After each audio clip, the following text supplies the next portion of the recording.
Madam, हाँ। आपके यहाँ कुछ काम मिलेगा? नहीं, कोई काम वाम नहीं है। मैं ना आपके यहाँ 2 दिन फ्री में काम करूँगा।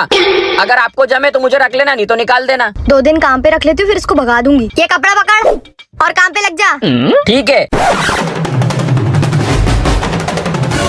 दीदी, हाँ भैया। एक चिली पनीर लगा देना। यार मैं पनीर तो लाना भूल गई, अभी लेके आती हूँ। भैया 2 मिनट रुकना, अभी लाती हूँ। ठीक है। ओए सुन। हाँ मैडम। तू 2 मिनट दुकान का ध्यान रखना, मैं सामान लेके आई। ठीक है मैडम। एक काम करता हूँ, उसके गले में से पैसे निकाल के भाग जाता हूँ। क्यों रे, तू मेरी दुकान में चोरी कर रहा है? रुक जा, अभी पुलिस को बुलाती हूँ। तेरी जिंदगी के 12 बजवा दूंगी, रोड पे भीख मांगते हुए मिलेगा। अरे मैडम चुप, मैं क्या तुमको चोर दिख रहा हूँ? मैं दुकान सेवक हूँ। मैं तुम्हारे जैसे दुकानदारों को यही बताना चाहता हूँ कि ऐसे किसी एरे गेरे को काम पे मत रखना, समझ गई? ये तुम्हारी दुकान में चोरी कर सकते हैं। धन्यवाद भाई साहब। ठीक है, इस बात पे 1 प्लेट नूडल्स लगाओ। आज तो मैं बच गया। ये लो सर। गोलमाल है भाई, सब गोलमाल है।